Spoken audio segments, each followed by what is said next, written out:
Ladies and gentlemen, imagine a world where holding a few hundred ounces of silver places you among the global elite of stackers.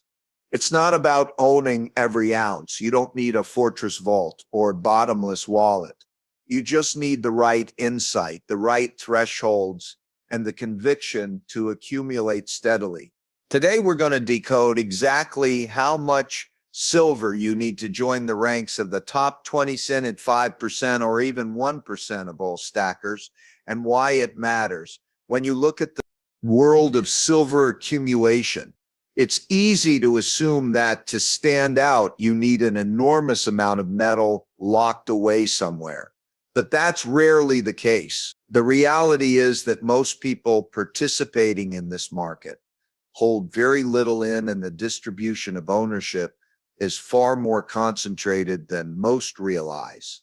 When you cross that threshold of roughly 50 ounces, you've already placed yourself ahead of the majority. It's counterintuitive, but that's how wealth and assets typically distribute unevenly and according to principles that show up across systems. Whether we're looking at economics, nature, or networks of power, the significance of this lies not in the number itself, but in what it reveals about behavior. Most people either dabble or do nothing. They may talk about the value of precious metals. They may even buy a few coins here and there, but they don't commit. That lack of consistent action means that the bar for entering the upper tier isn't set, and possibly high. 50 ounces isn't something you need generational wealth to achieve. It's something you can build over time with intention. And once you cross that line, your perspective begins to shift. Stop thinking about owning a little silver and start understanding that you've become part of a smaller group of participants with real exposure. But the danger here is complacency. Reaching this level shouldn't be mistaken for completion. It's simply a marker along a journey. What you're really doing is positioning yourself differently in an environment that is constantly changing. Monetary policies, supply chain pressures, industrial demand, they're not static. Silver is both store of value and a critical industrial commodity. And those dual roles mean its future will be shaped by forces that aren't always obvious in the present. Holding 50 ounces gives you leverage in that unfolding story, but it doesn't insulate you. The takeaway isn't to fixate on a number, to recognize how small deliberate actions compound over time and how crossing certain thresholds changes the dynamics of your participation. When you step into that top segment, you're no longer just reacting to what others are doing. You're making moves based on your own framework. That's what separates those who endure from those who merely observe. It's not about predicting the future perfectly. It's about preparing for it intelligently, as 3050 might mark where that preparation starts to re-matter. Crossing into the realm of holding around 50 ounces changes the game entirely. At this point, you're no longer a casual participant. You've made a conscious, sustained commitment. What's striking is how few people ever reach this level, and that scarcity has implications in any system where resources are unevenly distributed. Those who commit to meaningful positions gain leverage financially, psychologically, and strategically. That's what this level represents: a shift from dabbling to intentional positioning. This is just about owning more metal. It's about what that ownership signifies. To get here, you've had to develop discipline. You can't arrive at 50 ounces by accident. It takes consistent allocation, patience, and mindset that sees beyond the day-to-day noise of price fluctuations. That's an important distinction. Most people are driven by short movements. They buy when prices spike, sell when they panic, and repeat the cycle endlessly. Reaching this threshold means you've likely avoided that trap. We built steadily, probably when others weren't paying attention. And that's a powerful position to be in. There's also a deeper resilience that comes with this stage. You hold quantities substantial enough to matter. You begin to detach emotionally from each tick in the market. You're no longer hoping for quick wins. You're anchored by the understanding that true value plays out over time. And when disruptions hit, and they always do, you're less vulnerable to being shaken out because you've structured yourself to withstand volatility rather than chase instant gratification. That's a core principle in any sound strategy. Build so that external shocks become opportunities instead of existential threats. Yet there's another dimension to consider: responsibility with more at stake. Your decisions carry greater weight. It's not just about stacking. Ounces is about how you integrate that holding into a broader framework of financial security, diversification, adaptability. Silver alone won't save you. It's one piece of the much larger puzzle. Understanding how it interacts with currency, trends, interest rates, and geopolitical dynamics turns what could be a static asset into a dynamic tool. Reaching 50 ounces is a marker of progress, but like all milestones, is not an endpoint. A stage where your mindset evolves from accumulation to optimization, to stop asking, do I have enough? And start asking, how do I use what I have most effectively? That shift is what distinguishes those who simply hold from those who truly prepare. The world that rewards foresight over reaction, being here means you've already done something. Most never will. You positioned yourself to benefit from a future they won't see coming until it's too late. Reaching a position where you hold around 500 ounces puts you in rare territory. It's not just about the volume. It's about what it reflects. Conviction, long-term vision, and an ability to act when others hesitate. Few ever get here because it requires more than sporadic effort. It demands consistency through uncertainty. This is where you move from merely participating in the market to becoming structurally significant within it. You're no longer reacting to waves. You're positioned to ride entire tides. The weight of 500 OA isn't simply measured in metal. It's measured in the resilience that affords you at this level. Fluctuations in price become less a distraction and more of an opportunity. You're insulated from the fear that drives most people out because you've built a foundation that doesn't depend on immediate validation. You can think in decades, not days. And that's a rare psychological edge. Markets reward those who can outlast emotional cycles. And here you've demonstrated precisely that. But this level isn't about complacency. It's about perspective.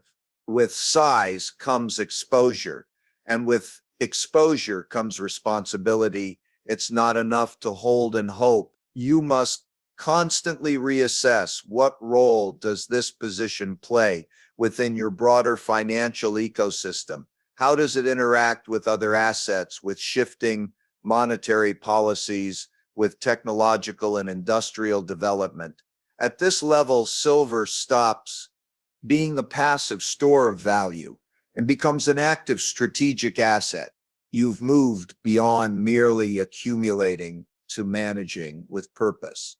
There's also a broader context to consider. Significant holdings like this place you on the right side of an imbalance that's likely to intensify as global systems strain under debt loads, currency experiments, and geopolitical fractures. Tangible assets regain importance. Being this small group means you've effectively anticipated what most ignore. Until it's obvious, that foresight isn't luck. It's the result of understanding cycles and preparing before urgency forces action. Still isn't the end of the journey. It's the beginning of a new one. Having 500 ounces isn't the finish line. It's a platform. It gives you flexibility, options, resilience that others simply don't have. It allows you to adapt instead of react to make moves from strength, instead of desperation. And that's the true value here, not the number of ounces itself, but the strategic advantage it represents. In a world where most people are content to be swept along by events they don't understand, holding this position makes you different. It signals that you've taken control of something critical in an uncertain landscape. The challenge now is to keep that edge sharp, to remain prepared to continue thinking independently, and to leverage this position for whatever comes next. That's how you turn metal into more than wealth. You turn it into enduring strength. Pattern where a small percentage controls the majority isn't unique to silver. It's a recurring theme across almost every domain of human activity. Wealth, productivity, innovation, even natural phenomena often follow this uneven distribution. In the case of silver, the idea that around 80% of individually owned metal, concentrated in the hands of 20% of holders, reflects this same dynamic. It speaks to how systems organize themselves over time. A few participants accumulate the bulk of the resource while the rest operate on the margins. What makes this pattern powerful isn't just its mathematical elegance, it's the insight it gives into behavior. The majority often underestimates what consistent incremental accumulation can do. They either approach ownership sporadically or not at all, which leaves room for a minority to steadily gain control. Over time, those who act with discipline build positions that dwarf the collective efforts of the many. This doesn't happen by accident. It's the outcome. Philip intentional choices compounded over years. When you understand this dynamic, stop being surprised by where the leverage is. You see that markets like ecosystems reward persistence and adaptability more than intention alone. Those who hold the majority aren't necessarily the luckiest. They're the ones who recognized early that advantages are created long before they become visible to everyone else. They positioned themselves when the costs were low, when the noise was minimal, and when others were distracted. By the time the imbalance is obvious, it's already entrenched. There's also a structural truth here. Such distributions tend to reinforce themselves. Ownership begets more ownership. Control leads to opportunity, which leads to more control. The few at the top of the distribution often have the means, knowledge, or mindset to keep expanding their share, while those outside struggle to catch up. This feedback loop is what makes the pattern so persistent. It doesn't require manipulation. It's simply how compounding advantages work. For anyone looking to navigate this landscape, the lesson is clear. You can't change the existence of the pattern, but you can decide where you want to exist within it.